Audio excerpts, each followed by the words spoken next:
Gol tunggal oleh Romani menjadi penentu kemenangan timnas Indonesia atas Bahrain dalam kualifikasi Piala Dunia Zona Asia.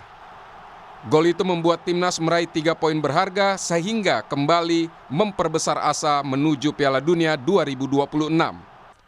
Padahal sebelumnya harapan Garuda nyaris pupus setelah kandas dengan skor telak 5-1 dari Australia. Lewat gaya selebrasinya, Ole seolah ingin menegaskan Indonesia harus tetap menegakkan kepala karena peluang masih ada. Yeah, the celebration is like keep your head up. So it's to a positive message to everyone who's having like a hard time. If it's in football or in life, just keep your head up and keep on working, keep believing in yourself, and even in hard moments. So it's just a positive message for the kids, for everyone, even though the people, it's for everyone. Pelatih timnas Patrick Kluivert menyebut peluang timnas untuk lolos ke Piala Dunia tetap ada. Dia mengakui jalan ke Piala Dunia bakal sulit karena bergantung kepada performa tim pesaing. Namun timnas akan berjuang sampai akhir. There's always a chance, of course. It will be very difficult, but the aim is to go to the World Cup. Of course, we do our best to win the games, but it also depends on Australia, of course.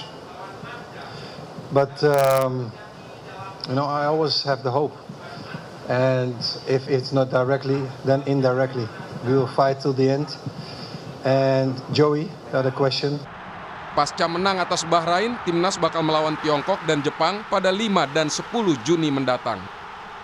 Ketua Umum PSSI Erick Thohir menyebut bakal mengupayakan persiapan yang lebih panjang agar para pemain timnas semakin kompak menghadapi laga itu. Insya Allah persiapan 5 dan 10 Juni kita akan coba cari waktu lebih panjang lagi. Kita tahu para pemain juga perlu waktu untuk bisa membangun kepercayaan di antara mereka. Ya, mudah-mudahan ini menjadi bagian penting buat kita kembali coba menjaga asa daripada mimpi kita untuk ke Piala Dunia. Kemenangan atas Bahrain membuat timnas mengumpulkan 9 poin di klasmen grup C kualifikasi Piala Dunia Zona Asia. Timnas saat ini berada di peringkat 4 di atas Tiongkok dan Bahrain yang mengoleksi 6 poin. Sementara Jepang berada di peringkat pertama diikuti Australia dan Arab Saudi. Nantinya hanya tim peringkat 1 dan 2 yang lolos otomatis ke Piala Dunia 2026. Sementara tim peringkat 3 dan 4 harus mengikuti laga kualifikasi putaran keempat. Timnas Indonesia masih memiliki harapan untuk maju ke Piala Dunia. Jeda waktu sebelum pertandingan kualifikasi selanjutnya harus dimanfaatkan dengan maksimal. Tim Liputan Kompas TV.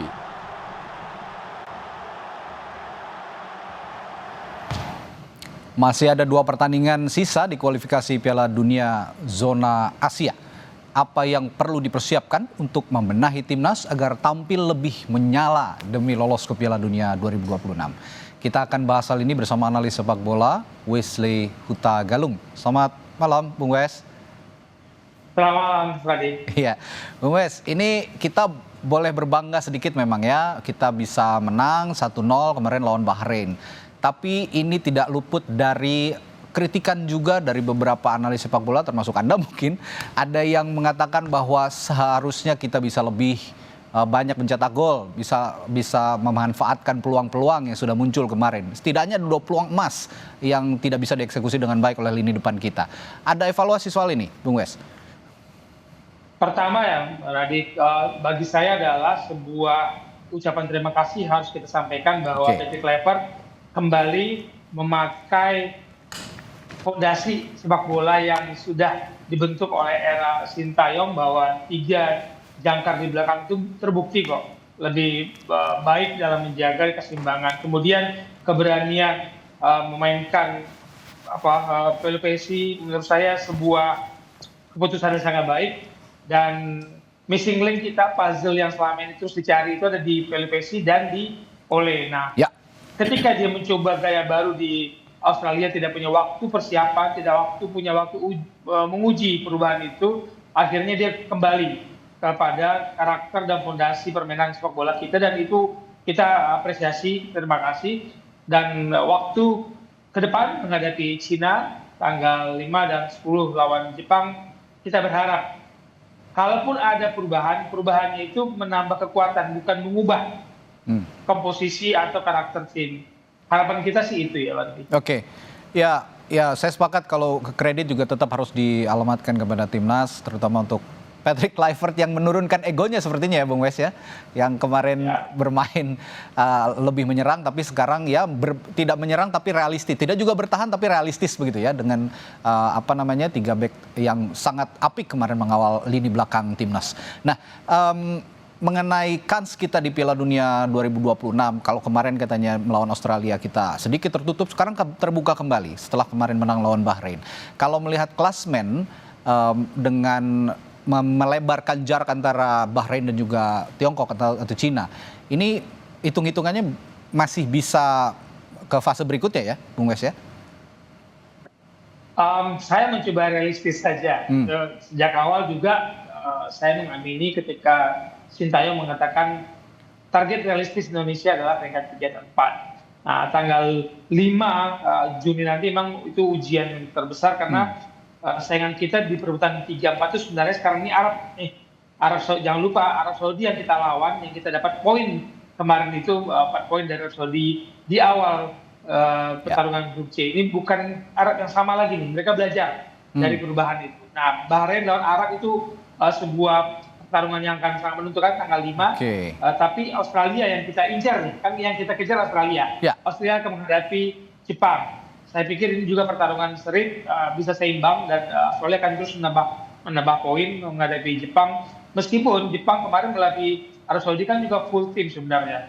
Cuman Arab Saudi memang benar-benar mempertahankan daerah mereka dengan sangat baik. Mereka tahu cara bermain seperti apa untuk mendapatkan poin. Karena kalau main terbuka menghadapi Jepang, ya akan sulit mereka untuk pulang bawa 1 poin.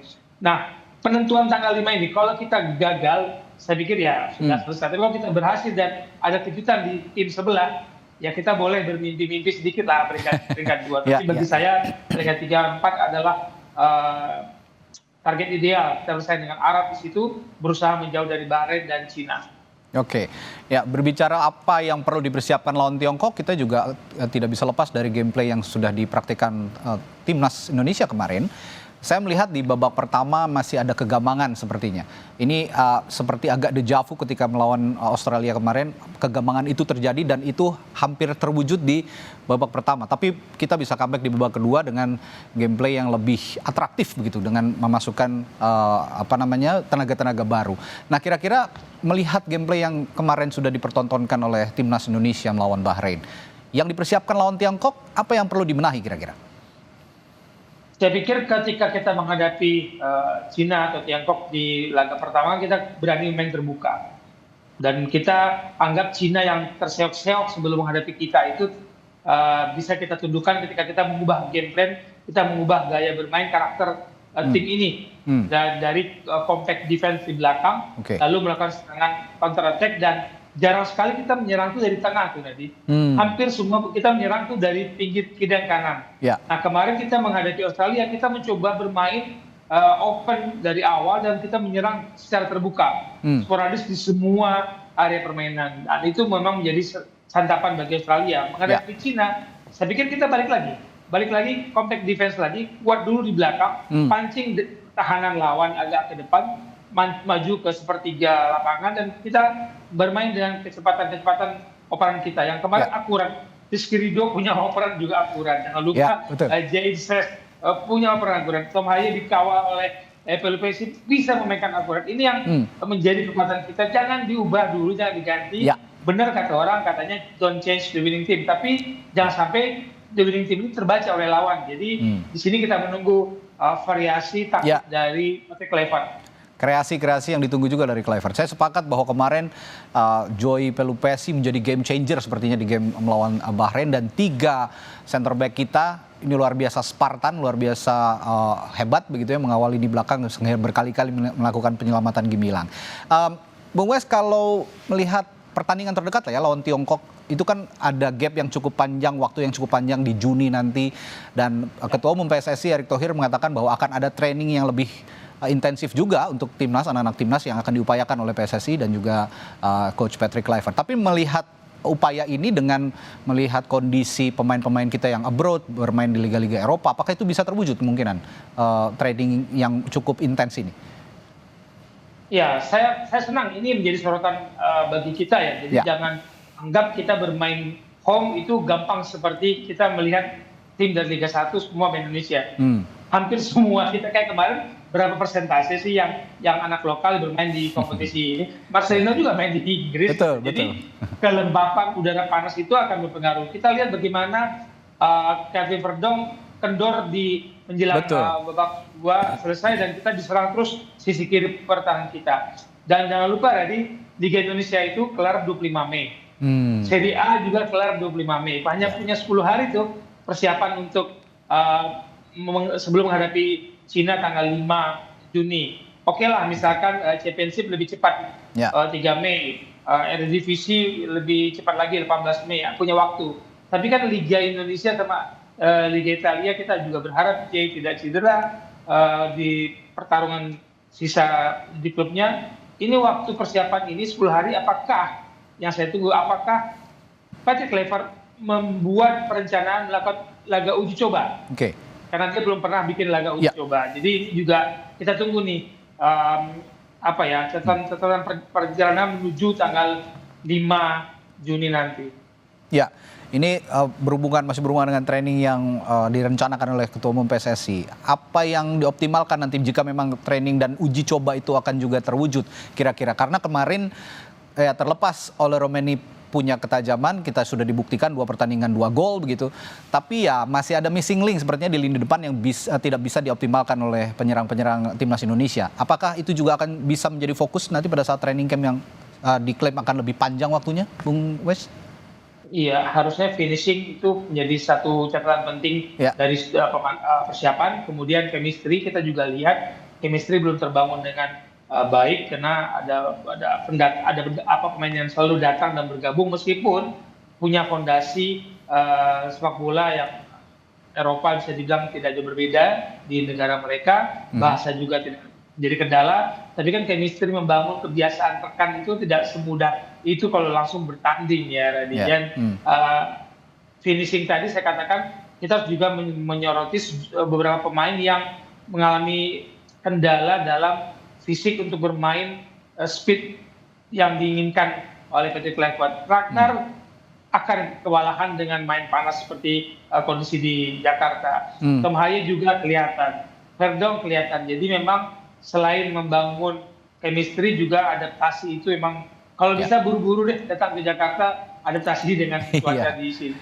Jadi sarannya kalau memang ada training camp atau uji coba ya sejauh ini lebih baik dimulai lebih awal begitu ya, jangan mepet ke pertandingan karena ya itu tadi kendala cuaca juga untuk pemain-pemain abroad di Eropa menjadi kendala. Kemarin banyak yang kedodoran.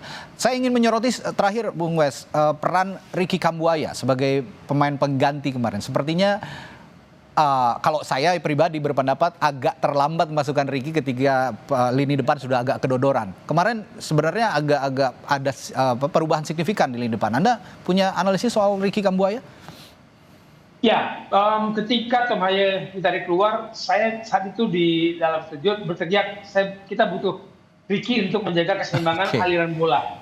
Oke, kita bukan pelatih punya tahu strategi yang tepat kapan waktunya Ricky dimasukkan dan kemudian kita lihat bagaimana Ricky menikmati permainan itu dengan operan seperti itu kan kalau Anda nggak menikmati pertandingan Anda nggak akan bisa oper seperti itu gitu. Sayang Reinders belum bisa memanfaatkan. Catatan saya, Bu Radi, bukan saya membeda-bedakan dulu, tapi apa yang diperlihatkan oleh Marcelino, Ricky, dan Rizrido itu menunjukkan kepada teman-teman kita yang berkompetisi dalam negeri, ayo kita bisa bersaing dengan teman-teman saudara kita yang punya fondasi sepak bola dari Eropa. Jangan kalah, jangan takut bersaing. Jangan kalah, jangan takut bersaing, dan nanti ketika pertandingan lawan Cina bukan tidak mungkin justru yang menjadi tulang punggung utama timnas adalah pemain-pemain yang berada di Liga-Liga Indonesia gitu ya Bung Wes, karena mereka sudah setiap hari berkomunikasi, berkoordinasi dan mungkin berlatihan juga bersama. Baik, terima kasih Bung Wesley Hutagalung telah berbagi perspektifnya di Sapa Indonesia Malam. Sampai jumpa lagi Bung. Thank you, terima kasih.